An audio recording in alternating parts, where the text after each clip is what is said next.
Hello friends, Ram study class में आपका स्वागत है। दोस्तों, जैसे कि आपको पता है कि हमने इतिहास के महत्वपूर्ण 1000 प्रश्नों की सीरीज स्टार्ट की हुई है, जो कि आपके आने वाले एग्जाम के पॉइंट ऑफ व्यू से काफ़ी महत्वपूर्ण होने वाली है। तो दोस्तों, इसमें हमने पार्ट 1 और पार्ट 2 यानी 2 पार्ट हमने इसमें कंप्लीट कर लिए हैं, जिसमें 1 से लेकर 150 प्रश्न तक कंप्लीट किए हैं। और आज हम इसका पार्ट 3 पढ़ने वाले हैं, जिसमें हमारे क्वेश्चन रहेंगे 151 से लेकर 200 तक। और दोस्तों, अगर आपने ये पार्ट 1 और पार्ट 2 नहीं देखे हैं तो एक बार आप इन्हें जाकर देख लीजिए। और आपको बता दें कि हमारे प्रत्येक पार्ट में 50 क्वेश्चन रहने वाले हैं। तो चलिए वीडियो स्टार्ट करते हैं। तो सबसे पहले देखेंगे क्वेश्चन नंबर 151, अजमेर में किसकी दरगाह है? तो आप बताएंगे, देखो अजमेर में ख्वाजा मोइनुद्दीन चिश्ती की दरगाह है। नेक्स्ट प्रश्न देखेंगे, सोनल मानसिंह किस क्षेत्र से संबंधित हैं? तो सोनल मानसिंह भारतीय शास्त्रीय नर्तक हैं। आपको ध्यान रखना है, सोनल मानसिंह जो हैं वो भारतीय शास्त्रीय नर्तक हैं। नेक्स्ट प्रश्न देखेंगे, एलोरा की गुफाएं औरंगाबाद यानी महाराष्ट्र में किसने बनाया था? ठीक है, तो आपको ये पूछा गया है आपसे, एलोरा की जो गुफाएं जो औरंगाबाद में स्थित है महाराष्ट्र में, उन्हें किसने बनाया था? तो आप इसका आंसर बताएंगे, राष्ट्रकूट वंश के शासकों ने इसे बनाया था। ठीक है, तो राष्ट्रकूट वंश के शासकों ने इन्हें बनाया था। आगे देखेंगे, सिक्किम में मास्क यानी मुखौटे, ठीक है, मुखौटे पहनकर कौन सा नृत्य किया जाता है?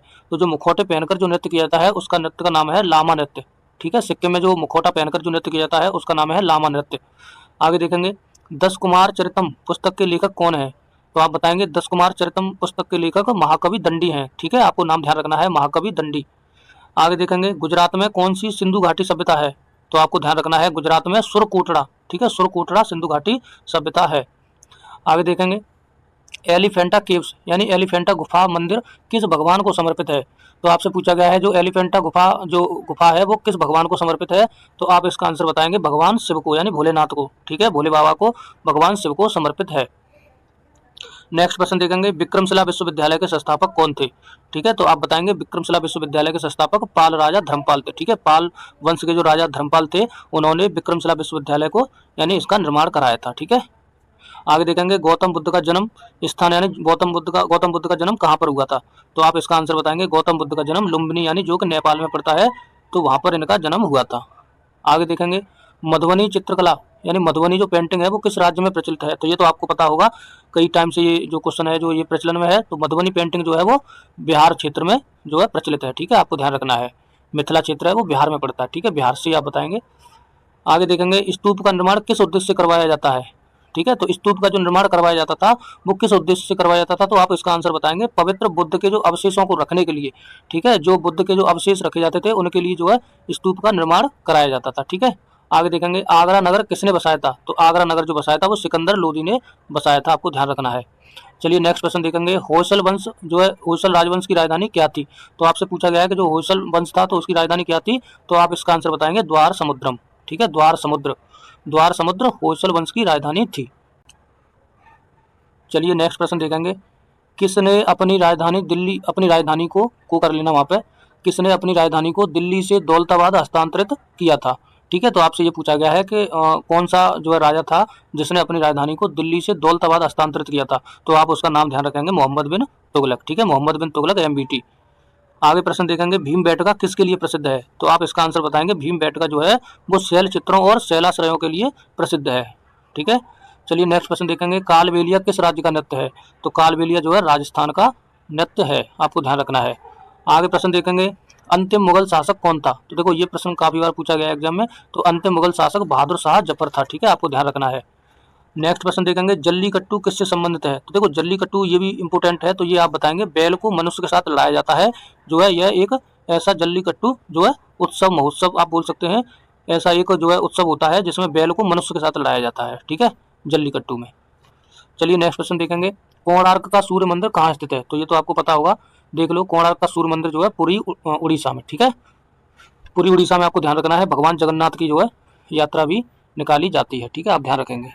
चलिए नेक्स्ट क्वेश्चन देखेंगे, किस शासक ने सबसे पहले अपने राज्य के अधिकारों के बारे में शिलालेख लिखवाए थे? तो आपसे पूछा गया है कि ऐसा कौन सा शासक था जिसने सबसे पहले अपने जो है राज्य या प्रजा के अधिकारों के बारे में शिलालेख लिखवाए थे? तो आप उसका नाम ध्यान रखेंगे, जो है सम्राट अशोक थे। ठीक है, सम्राट अशोक।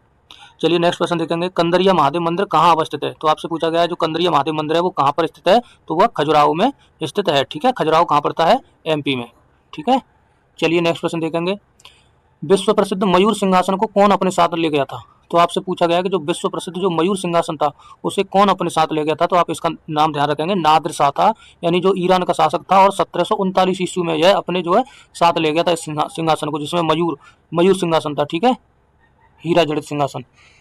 चलिए नेक्स्ट क्वेश्चन देखेंगे, भगोरिया त्योहार किस जनजाति द्वारा मनाया जाता है? तो आपको ध्यान रखना है, भगोरिया त्योहार जो है वो मध्य प्रदेश और महाराष्ट्र में भील जनजाति द्वारा मनाया जाता है। ठीक है, चलिए नेक्स्ट क्वेश्चन देखेंगे, किस गुफा में पुरापाषाण और मध्य पाषाणकालीन चित्रकारी के साक्ष्य मिले हैं? तो आप इसका जो आंसर ध्यान रखेंगे, भीमबेटका जो गुफा है उसमें पुरापाषाण और मध्य पाषाणकालीन चित्रकारी के साक्ष्य मिले हैं।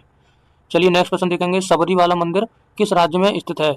तो आपको इसका आंसर बताना है, सबरीमाला जो मंदिर है वह केरल राज्य में स्थित है।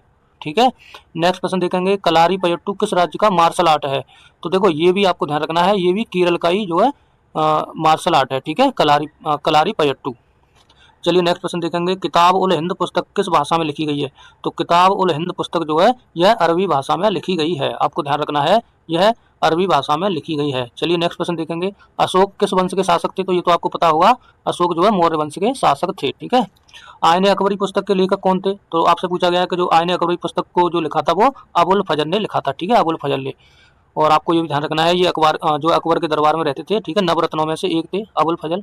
ठीक है, चलिए नेक्स्ट क्वेश्चन देखेंगे, मुगलों द्वारा गैर मुस्लिमों के ऊपर कौन सा कर लगाया गया था? तो मुगलों द्वारा जो गैर मुस्लिमों के ऊपर जो कर लगाया गया था उसका नाम ध्यान रखना है आपको, यह जजिया कर था। ठीक है, यानी यह जो जजिया कर था यह मुस्लिमों पर नहीं लगाया जाता था, जो गैर मुस्लिम लोग थे उन पर यह जजिया कर लगाया गया था मुस्लिम जो है मुगलों के द्वारा। चलिए नेक्स्ट क्वेश्चन देखेंगे, सिंधु घाटी सभ्यता का स्थल मोहनजोदड़ो कहाँ स्थित है? तो आपको ध्यान रखना है, यह जो है पाकिस्तान के सिंध प्रांत में स्थित है। सिंधु घाटी सभ्यता का जो है स्थल जो मोहनजोदड़ो है वह पाकिस्तान के सिंध प्रांत में स्थित है। चलिए नेक्स्ट क्वेश्चन देखते हैं, राजा नरसिंह वर्मन प्रथम किस राजवंश से थे? तो देखो आपको बताना है कि राजा नरसिंह वर्मन प्रथम जो थे वह पल्लव वंश से संबंधित थे। ठीक है, पल्लव जो है राजवंश से संबंधित थे। ठीक है, चलिए नेक्स्ट क्वेश्चन देखेंगे, कोणार्क सूर्य मंदिर का निर्माण किस वंश ने करवाया था? तो जो आपको ध्यान रखना है, कोणार्क सूर्य मंदिर का निर्माण गंग वंश के शासक थे जो राजा नरसिंह देव प्रथम थे। ठीक है, राजा नरसिंह जो है देव प्रथम थे, उन्होंने कोणार्क के सूर्य मंदिर का निर्माण करवाया था। चलिए नेक्स्ट क्वेश्चन देखेंगे, सिजदा प्रथा की शुरुआत किसने की थी? तो देखो सिजदा प्रथा को जो चलाया था वो शुरुआत की थी वह बलबन ने की थी। ठीक है, बलबन ने। चलिए नेक्स्ट क्वेश्चन देखेंगे, कुंभ मेला कितने वर्ष पर लगता है? तो आपको ध्यान रखना है, कुंभ का मेला जो लगता है वो 12 वर्ष पर लगता है। ठीक है, 12 वर्ष के बाद। नेक्स्ट क्वेश्चन देखेंगे, मृगनयनी महल कहाँ पर स्थित है? तो आप इसका आंसर बताएंगे, यह ग्वालियर में एमपी में स्थित है। चलिए नेक्स्ट क्वेश्चन देखेंगे, सिंधु घाटी सभ्यता स्थल जो सुरकोटदा है वह कहाँ पर स्थित है? तो आप इसका आंसर बताएंगे, यह गुजरात में स्थित है। चलिए नेक्स्ट क्वेश्चन देखेंगे, अकबर द्वारा बनवाया गया था। तो देखो अकबर द्वारा तो आपको ध्यान रखना है कि जो जामा मस्जिद है जो फतेहपुर सीकरी में है तो वो अकबर द्वारा जो है इसको बनवाया गया था। ठीक है, और आपको ध्यान रखना है कि अकबर के द्वारा ही गुजरात विजय के उपलक्ष्य में जो है बुलंद दरवाजा को बनवाया गया था। ठीक है, ये भी आपको ध्यान रखना है। चलिए नेक्स्ट क्वेश्चन देखेंगे, अहमद शाह अब्दाली का भारत पर प्रथम आक्रमण जो है कब हुआ था? तो आप इसका आंसर बताएंगे, 1748 ईस्वी में अहमद शाह अब्दाली का जो है भारत पर प्रथम आक्रमण हुआ था। चलिए नेक्स्ट क्वेश्चन देखेंगे, 16वीं सदी में विजयनगर का सबसे प्रसिद्ध राजा कौन था? तो 16वीं सदी में विजयनगर का जो सबसे प्रसिद्ध राजा था उसका नाम था राजा कृष्णदेव राय। ठीक है, राजा कृष्णदेव राय। चलिए नेक्स्ट क्वेश्चन देखेंगे, अकबर के राजस्व मंत्री कौन थे? तो आप इसका ध्यान रखेंगे आंसर, अकबर के जो राजस्व मंत्री थे वो राजा टोडरमल थे। ठीक है, चलिए नेक्स्ट क्वेश्चन देखेंगे, बंदा बहादुर की मृत्यु कब हुई थी? तो आप इसका आंसर बताएंगे, बंदा बहादुर की मृत्यु 1716 ईस्वी में हुई थी। चलिए नेक्स्ट क्वेश्चन देखेंगे, अलाउद्दीन खिलजी के समय किस संसाधन पर कर नहीं लगाया गया था? तो आप इसका आंसर बताएंगे, लघु उद्योग पर जो है कर नहीं लगाया गया था अलाउद्दीन खिलजी के समय में।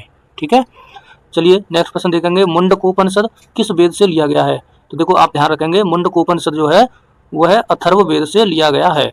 ठीक है, और अथर्ववेद में आपको थोड़ा सा ध्यान रखना है, इसमें जादू टोना वगैरह ये जितनी भी जो है वो अथर्ववेद से ही संबंधित है। ठीक है, चलिए नेक्स्ट क्वेश्चन देखेंगे, मलप्पुरम उत्सव कहाँ मनाया जाता है? तो आपको ध्यान रखना है, मलप्पुरम उत्सव जो है केरल में मनाया जाता है। ठीक है, केरल राज्य में मनाया जाता है, आपको ध्यान रखना है। चलिए नेक्स्ट क्वेश्चन देखेंगे, अकबर का मकबरा कहाँ स्थित है? तो ये तो इजी क्वेश्चन है, तो यह आगरा में स्थित है। और कहाँ पर? सिकंदरा में।